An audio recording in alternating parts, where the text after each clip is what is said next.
This is the John Fredericks Radio Network. Joining us now, Chris Saxman, former House of Delegates member from the Valley, and Chris Saxman now is the president of Virginia Free, and he's kind of our energy guy. Hey, Chris, good to have you with us. Great to be on, John. So, big energy meeting today in the American Petroleum Institute. They don't like the tariffs. They're going into the White House this afternoon. They also have their annual meeting here at Trump International Hotel. There's been some scuttlebutt about that because they're saying, you know, they're spending all this money at Trump International Hotel. Now they're going to the president. They're asking him to reconsider his tariffs. And then some people saying, well, you know, they can go in there and start the meeting and say, you know, Mr. President, we just dropped a large coin on your hotel here in town. You know, why don't you take us seriously? I doubt they would do that, but what is their objective here, and how do you think this meeting will go? Well, I can't speak for anything that's going on in this meeting. I think it's a board of directors meeting. That they're one of the topics apparently that I've read is going to be on tariffs. They're not happy with the tariffs because it hurts a lot of their suppliers and their members who use steel in their processing. So I can't really comment on that. But I mean, to people make an issue out of staying at Trump Hotel. I mean, it's right next door to the White House. Why wouldn't you stay as close to the meeting as possible? I don't get the objection there. And apparently, it's a fantastic hotel. I've never been, but as far as proximity to the White House, there's not that many hotels that can have a size meeting like that close to the White House. So, yeah, well, I mean, it's within walking distance. So that's why the hotel is there. One has nothing to do with the other. The American Petroleum Institute, though, not happy about these tariffs. Why?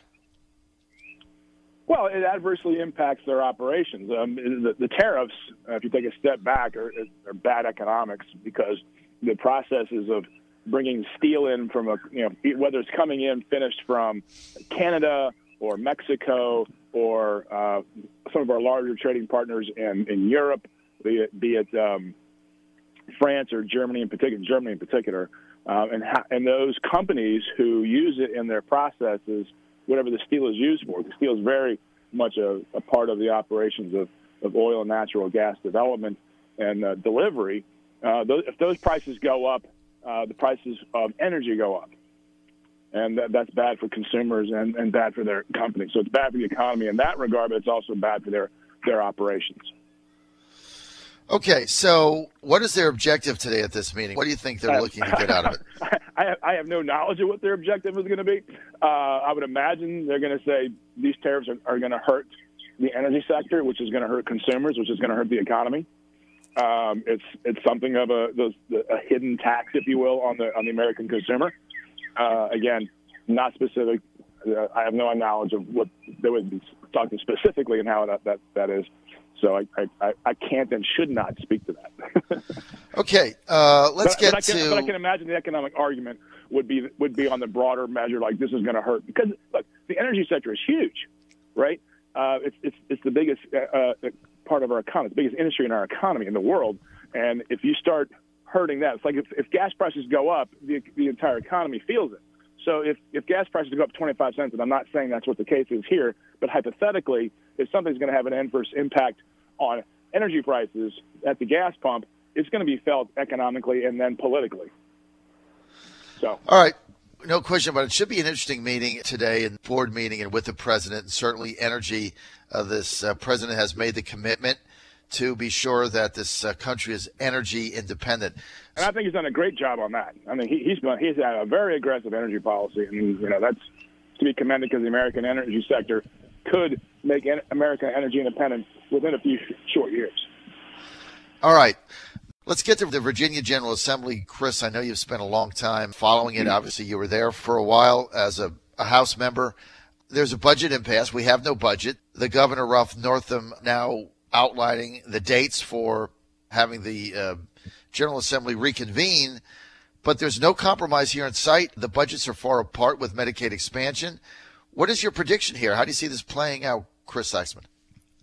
Well, I definitely think you'll see a reform of Medicaid and Medicaid expansion in the final product. I was with the governor, Tuesday night? He thinks the Senate needs something that they can claim victory on this and on the healthcare side, something they can call their own as part of the compromise. But look, I don't think the governor's going to move. I don't think the House is going to move. I know the House isn't going to move. I think the election results in Pennsylvania might put a little bit of fire under the Senate to try to get something done as quickly as possible that they can go home and call their own and declare victory on. So I think you'll see that very soon. It won't happen on April 11th when the governors call the special session to start. I think they'll get there. They'll go, okay, we still disagree, and we'll go home. And they'll come back in a week and deal with the reconvene of the regular session. And then in a couple weeks, closer to May, you might see some traction. When you say traction, Chris, I'm going to get a little deeper on this. Go ahead.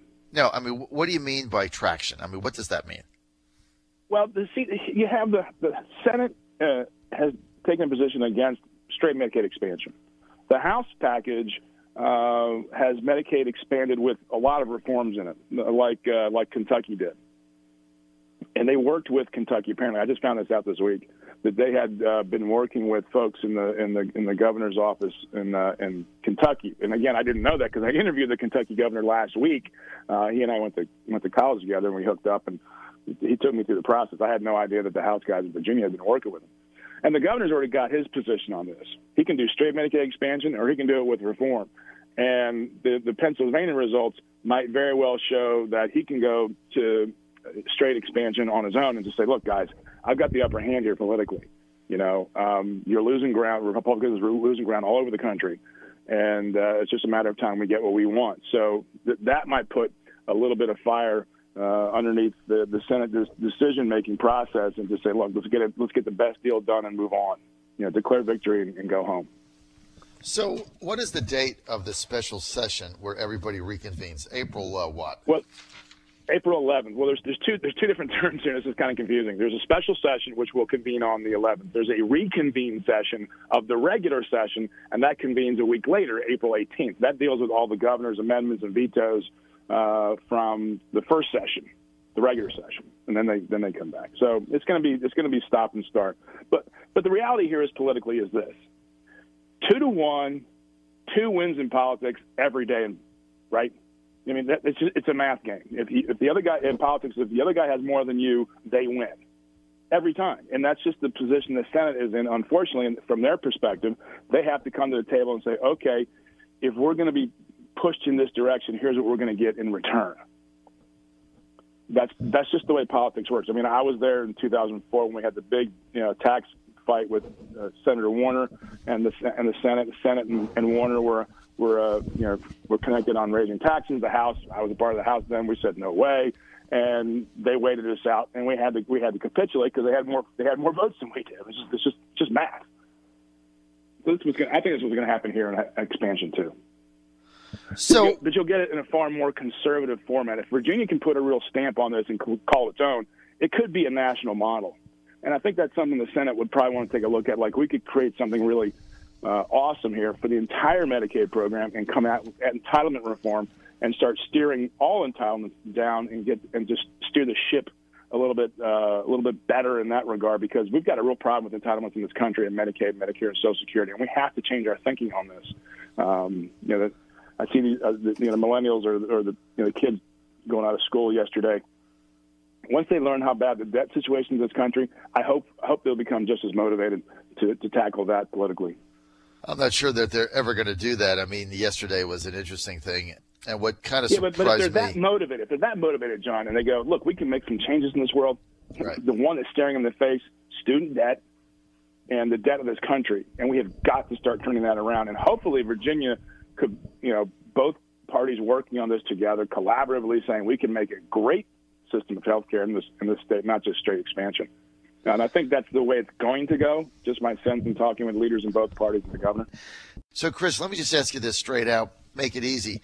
So if the Senate says, no, we're not going to play ball, and there's no budget, nothing happens, walk us through this scenario where the governor sends down an amendment. How can you have an amendment to a budget that's not a budget? There's still not a budget. So what would the amendment do? A budget that is straight Medicaid expansion, because they know they have the votes in the House to pass that.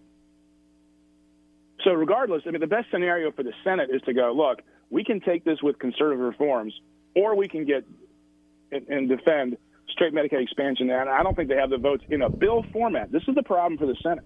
If it's in a bill, if the governor sends a bill down, there are enough votes on the House floor to pass that. There are enough votes in the Senate to pass that as a bill. As a budget, it's very different because the lieutenant governor can't break the tie. If it's straight expansion, it's a 2020 vote on the Senate floor with the lieutenant governor passing or voting for it. So he has the upper hand here politically, and he knows it. Wait, walk us through this because there's been a lot of confusion here. And even yesterday I was talking to somebody. I got two separate stories. So the governor can put down a bill, and the bill is Medicaid expansion. Here's a bill, expand Medicaid my way or take the highway, okay? And it would pass and become law. And it would pass and become law. But then there's still not a budget. Well, the budget would then be built on that. See, it's a matter of what you come in with and what you come out with. And in that sense, it's a matter of order. And this is where it gets a little tricky. In Virginia, the lieutenant governor cannot break a tie on budget issues. Okay, you have to have an absolute majority, 21 votes on the Senate floor to pass something in the budget. It's not that way when it's legislation. When it's a bill, he can break a tie on a piece of legislation. Technically, the budget is legislation, but it's also different because it is the budget. He cannot break ties in the budget. So the governor can send down straight expansion, and it would pass in both the House and the Senate. And the clock is ticking on that. My political, gamesmanship, what I would do is be like, look, get the best deal you can, get out, declare victory, go home. That's what I experienced in 2004, how this thing operates. I mean, I was very close to the negotiations and especially on the House side, when we came up with our alternative proposals. But this is just a matter of time, and everyone knows it. So the Senate probably, at least not consciously saying this, subconsciously going, we need to get the best deal we can and just get it done. Because if they don't, the governor can put forth a bill himself, right? Right. Is it a bill or is it an amendment? Let's call it the right thing. A bill. It's a bill. Let's forget the amendment thing. That would be in the Code of Virginia, expansion of Medicaid. It's a bill, expansion of Medicaid. Yep. He puts forth a bill. Yep. It passes the House. It passes the Senate with a 2020 tie, and Lieutenant Governor Justin Fairfax breaks the tie. Now that bill passes. The governor signs it. Now that bill becomes law. Now you go back to the budget, and they have to put it in the budget because it's law. Right. And then that's it. Then, but the Senate could still not pass the budget, right? And then there's no budget.